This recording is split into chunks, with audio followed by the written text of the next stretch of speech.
Hi.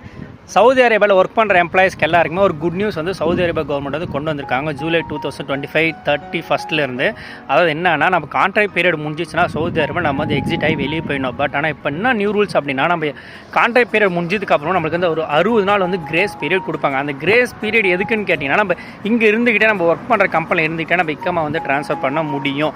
அதாவது இந்த 60 நாள் வந்து நம்ம வந்து ஜாப் தேடணும். ஜாப் தேடி நம்மளுக்கு வேறு ஜாப் கிடச்சிடுச்சு அப்படின்னா நம்ம சவுதி இருந்துகிட்டே நம்ம இக்காமல் வந்து ட்ரான்ஸ்ஃபர் பண்ணிக்கலாம்.